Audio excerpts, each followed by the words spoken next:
Eu confesso que eu estava muito ansioso para ver o Bruno Henrique jogar no seu time. Por todo o teu histórico como técnico e tendo jogadores de velocidade pelo corredor central e tudo mais. Eu queria ouvir um pouco das tuas intenções para ele e compreender se, uma vez ele voando, talvez o papel do Pedro e do Arrascaeta fique em duplicidade em alguns jogos e o Bruno Henrique comece jogando por dentro, como foi em outros times teus?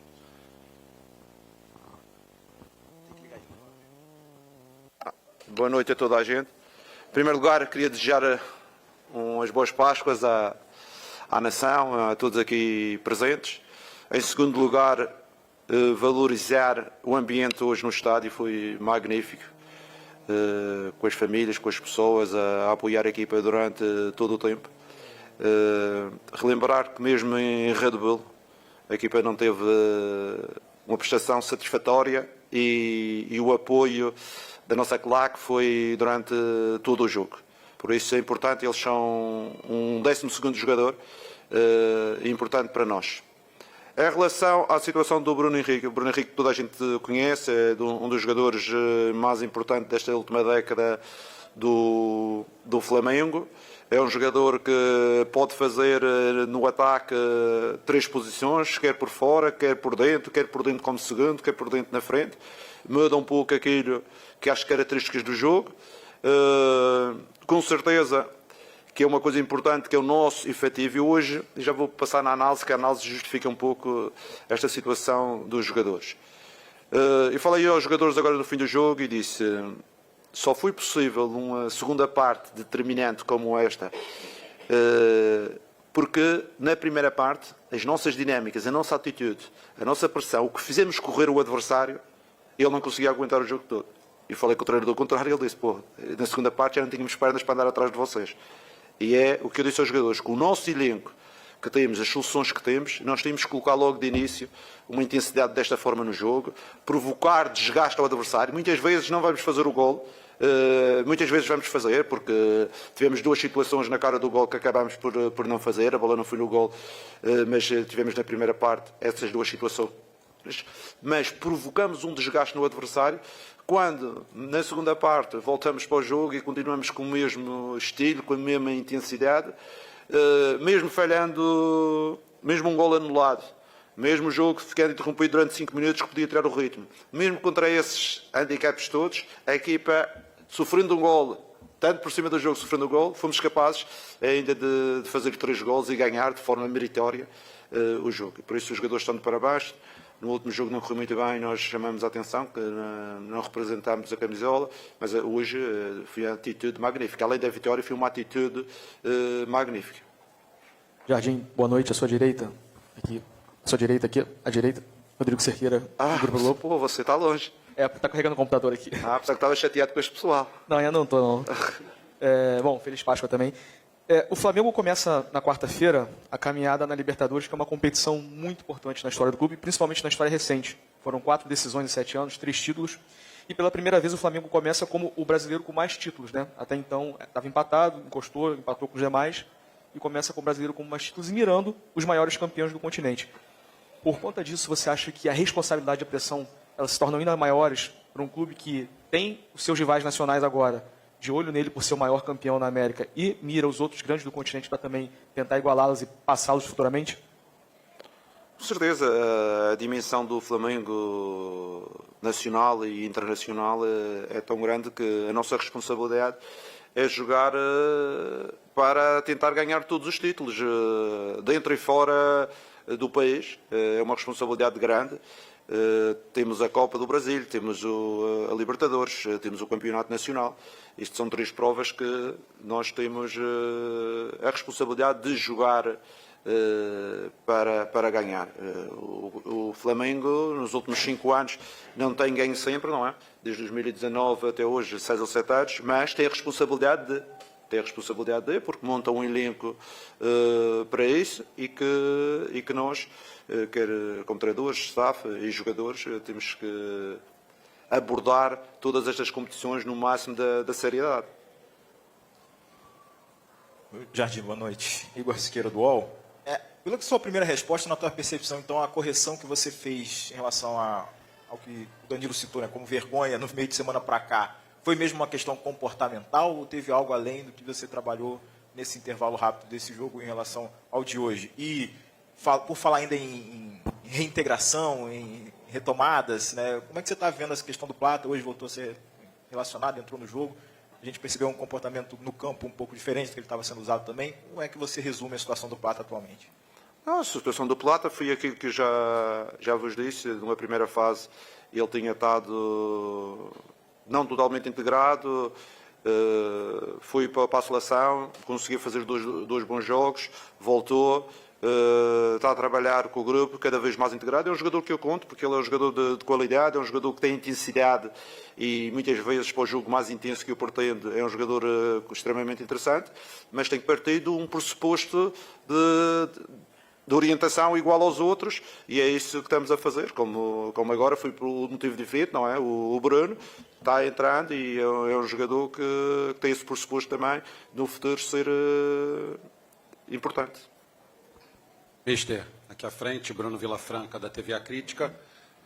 A gente poderia falar, claro, como o senhor tem falado como um todo, agora fez um recorte do Gonzalo Plata, queria fazer um recorte também do que tem apresentado o De Arrascaeta, e aí o recorte é um pouco maior, porque não tem só a ver com o Leonardo Jardim aqui no Flamengo. Desde o começo da temporada, muito se fala que ele não está entregando tudo aquilo que um jogador que é genial, como ele é, poderia entregar.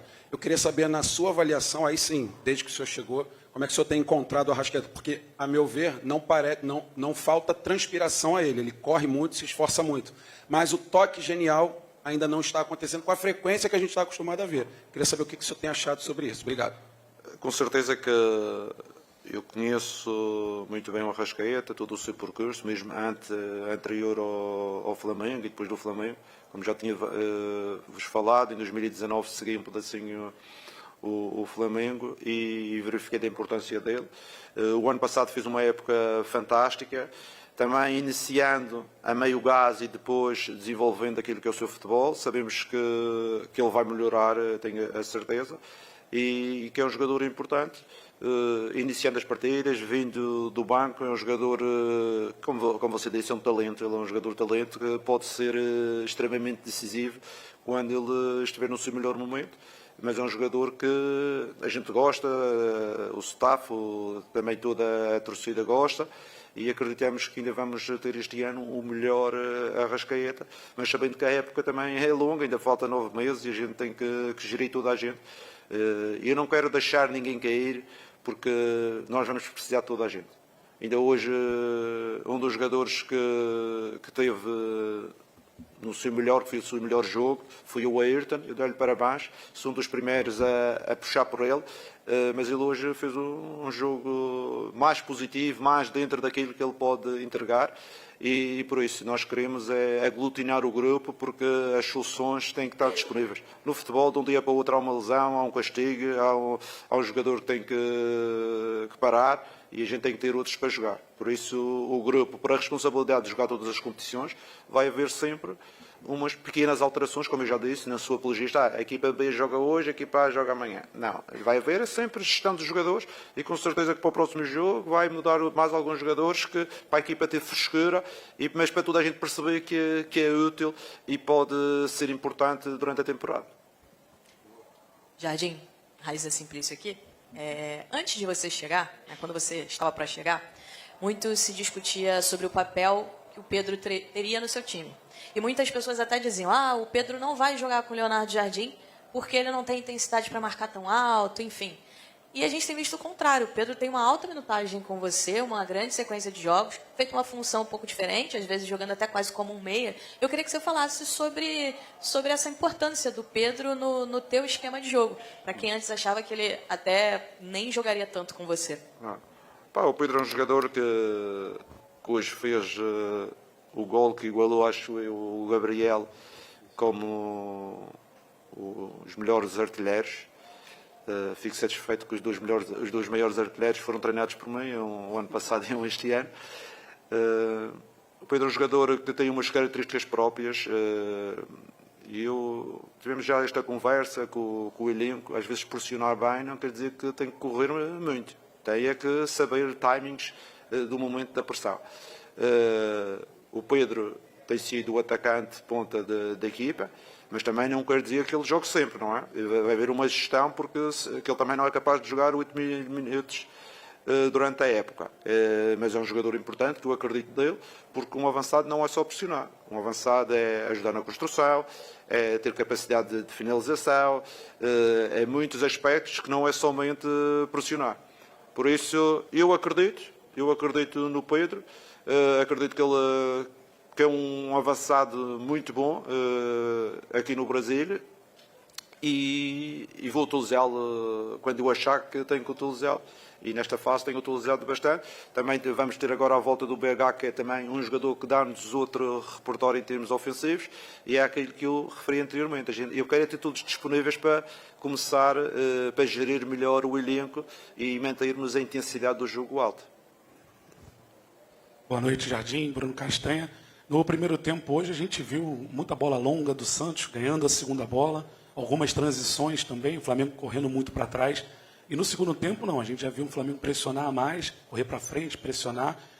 Você falou sobre a parte física também, do segundo tempo o time está mais inteiro. Mas acho que teve uma mudança de postura para o segundo tempo, ou uma compactação, né, melhor do time, para fazer um segundo tempo muito melhor do que o primeiro hoje, no sentido de dominar o adversário e criar oportunidades? Obrigado. É assim, pronto, vocês analisaram o jogo do Flamengo. Com certeza que o jogo do Flamengo no segundo tempo foi melhor do que no primeiro. Mas temos que analisar, porque o Flamengo não joga sozinho, tem sempre uma equipa lá para jogar. E hoje em dia, neste jogo, o Santos como estratégia utilizou os jogadores da ordem física de marcação homem a homem a correr o campo todo. Quer os dois avançados a pressionar lá na frente, em todas as bolas, quer os pontas a correr atrás de laterais, zagueiros a correr atrás de avançados. Passaram este tempo. No segundo tempo, a energia faltou, porque não é possível fazer isto durante 90 minutos, é impossível. Não há equipa no mundo, não é só no Brasil, não, no mundo.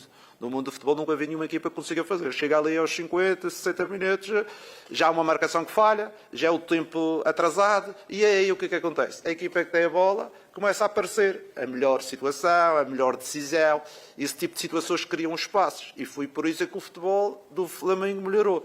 Mas em termos de jogo, o jogo foi mais ou menos sempre na mesma bitola, não é? O jogo foi na mesma bitola. Eu achei que o adversário, devido à intensidade que nós aplicamos, teve uma quebra grande na segunda parte. E eu próprio falei com o Cuca, e o Cuca disse-me não conseguia aguentar a segunda parte. Gastámos as fichas todas na primeira, a segunda foi difícil. Mesmo a ganhar 1-0, que acabamos de fazer um gol um pouco contra a corrente. Era uma vantagem que podia dar um aspecto anímico maior ao Santos, mas mesmo assim era impossível já eles conseguirem aguentar as nossas dinâmicas. Jardim, boa noite. Carlos Eduardo Mansur, do Sport TV. Eu queria te fazer uma pergunta, era justamente sobre a questão do tipo de marcação que o Santos trouxe para o Maracanã, característica também dos trabalhos do Cuca. Quando você tem um jogo de marcação individual e você começa a fazer a construção, a única certeza que você tem de um homem livre é nos primeiros passes que você vai ter um jogador sobrando. Fosse um 3 contra 2 ou um 4 contra 3, quase um mini-jogo dentro do jogo ali na série de bola. Você tem dois zagueiros pelos lados, o Ortiz e o Léo Pereira, muito bons nessa condução de bola. Queria saber o que você pediu a eles ao longo do jogo. Primeiro tempo, a sensação que a bola saía mais pelo Léo Pereira, pela esquerda, do que pela direita. E se do primeiro para o segundo tempo teve algum ajuste nessa saída para eles conduzirem com mais tranquilidade? Não, o que existiu, eu pedi aos jogadores sempre alguma mobilidade e alternância de posição. Tipo, o lateral esticar bem, o meia vir buscar, que é para arrastar as marcações contrárias dos adversários, quer por fora, quer por dentro. Foi isso que nós pedimos e foi isso que o adversário fez, foi andar, o lateral direito às vezes andava a marcar o Linho no meio campo e o ponta direita andava a marcar o Ayrton lá no fundo. E esta dinâmica criou muita fadiga ao adversário, porque, e atenção, o Santos fisicamente tem alguns jogadores muito mais agressivos do que o Flamengo. O Flamengo é uma equipa essencialmente técnica. E o que é que acontece?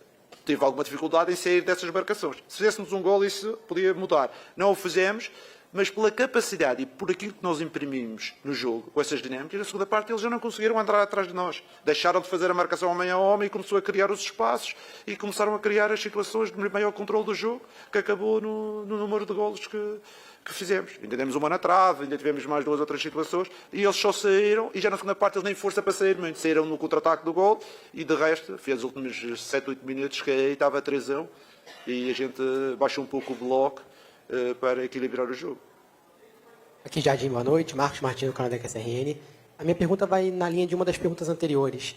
Na coletiva após a derrota contra o Bragantino, você enfatizou a questão de alguns jogadores do setor ofensivo estarem muito estáticos no campo. E hoje deu para observar a equipe com mais mobilidade, se movimentando, se aproximando para trocar passes. Até que ponto a correção do jogo passado para esse jogo foi tática e anímica, ao mesmo tempo, comportamental por parte dos jogadores? Com certeza. Eu falo com os jogadores, porque assim, eu sou um treinador, ao contrário que possam pensar, eu sou muito próximo dos jogadores, porque os jogadores é que jogam e eles é que têm que perceber as coisas para jogar. Eu digo, o futebol estático, para equipas fortes e físicas, é o melhor, porque se a gente se dá a marcação, a gente tem hoje o Cebola, levou uma porrada, partiu a costela. O Eric, fui andar lá na luta com os gajos, tem o ombro meio deslocado. Porque isso não é o jogo do Flamengo. O jogo do Flamengo tem que ser um jogo técnico e dinâmico. E quando as marcações são mais cerradas, temos que ser criativos. Sair do espaço, mobilidade, troca de posições. Como no basquete, quem conhece o basquete, é aclarar para criar um espaço para outro jogador. Esse tipo de dinâmicas que nós não fazemos. Nós fazemos um jogo estático. Os jogadores da frente jogaram estático. Por isso é que aos 45 minutos eu troquei logo 2 jogadores, porque a gente estava extremamente estáticos. Mas hoje não. Hoje tivemos uma dinâmica muito positiva, quer na primeira parte, quer na segunda, e por isso criou este desgaste grande ao adversário. Eu fui desta forma que eu vi, mas até questionei o Cuca e o Cuca também foi os 2 técnicos com a mesma opinião. Jardim, aqui. Roque, coluna do Fla. O Pedro, já foi perguntado sobre ele, mas eu queria endossar um pouquinho essa situação. Ele que vem sendo o grande destaque do início do trabalho, né, em gols e participações. Em 6 jogos sob o seu comando no Campeonato Brasileiro, ele tem 4 participações e gols, e geralmente essas participações são para poder abrir o placar ou para poder empatar o jogo, né, algo do tipo. Eu queria que você falasse o status que o Pedro tem hoje nessa espinha dorsal do teu time, tendo em vista que ele foi titular em todos os seus 7 jogos à frente do Flamengo, e como que você pode projetar esse Pedro até o meio do ano. Você já falou que ele tem corrido mais certo, né? Tem sido mais preciso até na forma de correr, e a importância dele no comando do teu ataque hoje. Como eu já disse, ele é o avançado de referência da equipe. Neste momento não temos outro avançado que seja tão referência como ele, pela sua capacidade, pela sua qualidade futebolística. Ele é o avançado. Se você diz, ele jogou em 7, com certeza. Se, por exemplo, se o Bruno vier e ou alguma situação necessitar do Bruno, ele não vai jogar 70 jogos, não é? Vamos ter que haver aqui algumas decisões, alguns times que eu tenho que decidir. Preciso de um jogador numa primeira fase, mais transição, talvez na segunda fase já preciso de um jogador quando a equipa baixar a intensidade, precisa, eu tenho que gerir, porque senão eu não quero perder o Pedro no mês de junho ou de setembro. Eu quero o Pedro que me dure para a época toda, porque o Flamengo, jogando as competições, as decisões estão na parte final da época, não é? E temos que ter os nossos jogadores inteiros, e por isso é que temos um elenco, para gerir os nossos atletas. Mas é um jogador que eu gosto. Vocês sabem que às vezes as pessoas falam, mas o Jardim treinou o Kylian Mbappé, ele era rápido e diagonais, mas eu treinei um dos melhores pontas de lança do mundo, 2 deles. Um foi o Falcão Garcia e outro foi o Dmitry Berbatov. E o Dmitry Berbatov não era mais rápido que o Pedro. Era do mesmo estilo do que o Pedro, o Falcão um pouquinho diferente, mas eram 2 jogadores do mesmo estilo. E estamos a falar, pronto, as pessoas podem não conhecer quem é o Dmitry Berbatov, é um jogador também como vocês dizem no Brasil, da primeira prateleira, não é? Por isso eu já tive vários estilos de jogadores e eu tenho que criar um contexto para que as melhores qualidades de cada um consigam vir ao de cima. Esse é o meu papel como treinador. Porque chegar aqui e dizer, eu jogo assim, este não, aquele não, este não. Eu tenho, até o mercado está fechado, a gente tem que jogar com estes. Por isso é que eu tento criar o ecossistema para que os jogadores consigam performar da melhor forma. Boa noite, Jardim, aqui. Natália Brasil, Rádio Roquete, Damas do Esporte. Eu queria perguntar sobre o gol marcado pelo Léo Jardim, que acabou anulado. Na sequência, quando a bola foi correr colocada em jogo, Até houve uma confusão ali entre os jogadores por questionarem o porquê da anulação do gol. E aí eu gostaria de saber qual foi a visão sua e da sua comissão técnica em virtude dessa anulação realizada pelo Daronco. Olha, a situação do Léo Ortiz, do gol anulado, depois de anular, isto sabe o que eu tive a preocupação? Eu tive a preocupação de dizer, não fizemos este, vamos fazer mais 2, que a gente tem que virar o jogo, porque não posso levar uma decisão arbitral para a parte psicológica dos jogadores, e tenho que fazer os jogadores aquilo que eu reforcei no intervalo, disse, malta, segunda parte eles vão quebrar, e a gente vai continuar a acelerar e vamos mexer na equipa, temos jogadores que vão entrar, que ainda vão acelerar mais o jogo, e eles não vão aguentar. E se fosse preciso fazer mais 1 ou 2, a gente ia fazer hoje. Não foi preciso por 3-1, a malta abrandou. Mas hoje, a malta, se precisasse, tinha uma energia com o Bruno que entrou, com o Plata, com a malta, com o Araújo, toda esta malta que entrou, o Paquetá. A gente, se precisasse ainda de fazer mais um golo, a gente íamos fazer. Boa noite, Jardim, aqui. Cidão Marina Litoral News. Quarto Flamengo estreia na Libertadores, é o atual campeão, até teve uma pergunta sobre isso. Mas eu queria falar um pouco sobre o rendimento na fase de grupos. O Flamengo, ano passado, se classificou, obviamente, foi campeão, mas com muito sofrimento até o último jogo. Você acredita que é possível ter uma fase de grupos mais sólida, como o Palmeiras, por exemplo, teve no ano passado, dentro desse grupo com o Cusco, Independente Medellín e Estudiantes? Obrigado. Com certeza que é possível ter uma fase de grupos mais sólida, mas isto é um bom exemplo, porque a gente normalmente a história serve para isso, para perceber que esta competição não há facilidades, há jogos em altura, há jogos em que as equipas jogam muito um futebol direto, não jogam um futebol muito de construção, dentro dos seus habitats que favorecem esse tipo de jogo, mas é como eu disse, às vezes, por exemplo, a gente tem que fazer uma mudança estrutural de alguns jogadores que estão mais preparados para essas lutas, porque há outros que estão mais preparados com um Maracanã, com espaço, com coisa para jogar. Por isso deve haver a nossa gestão, mas é sempre bom relembrar que não existe facilidades hoje em dia no futebol, e não é só na Libertadores. Hoje em dia, o futebol, todos os jogos são difíceis. Não há jogo fácil. O que pode acontecer é a gente tornar o jogo fácil. Tornou o jogo fácil, isso é outra situação. Mas hoje em dia não há jogos fáceis. Jardim aqui, boa noite. Indo nessa sua linha aí de mudança estrutural, você nos próximos dias tem 2 jogos muito difíceis. O Cusco lá na altitude de 3.600 metros, mas depois você tem um Fluminense aqui no Maracanã, que vem sendo aí um carrasco do Flamengo durante os campeonatos brasileiros. Queria que você falasse um pouco sobre essa semana. Como que você pensa esse jogo na altitude e se você pretende poupar, entre aspas, algum jogador porque não tem condição de jogar na altitude, se você já tem esses números e esse relatório, o que o torcedor pode esperar do Flamengo nessa estreia da Libertadores, já pensando nesse jogo do Campeonato Brasileiro contra o Fluminense. Obrigado. O que eu posso dizer é que são 2 jogos importantes, como todos os jogos do Flamengo, mas 2 jogos com 2 adversários que, como você disse anteriormente, é um adversário da Libertadores. O Flamengo já o ano passado teve algumas dificuldades em alguns jogos fora, não é? O Fluminense é uma equipa que também tem criado problemas, apesar de no Carioca nós conseguimos vencer o troféu. Temos que gerir a equipa, Com certeza há uns que vão jogar mais agora neste jogo, depois no próximo talvez não joga, depois volta a jogar com o Fluminense, e é esta a gestão, porque uma coisa que eu não negocio é intensidade e trabalho da equipa. É isso. Se não for assim, eu não sirvo para ser treinador do Flamengo, porque toda a minha vida eu fui assim. Não é agora que velho, sem cabelo, que eu vou começar a mudar. Ok, malta? Obrigado, Jardim. Obrigado a vocês. Boa Páscoa mais uma vez. A apresentação 9h30 da manhã.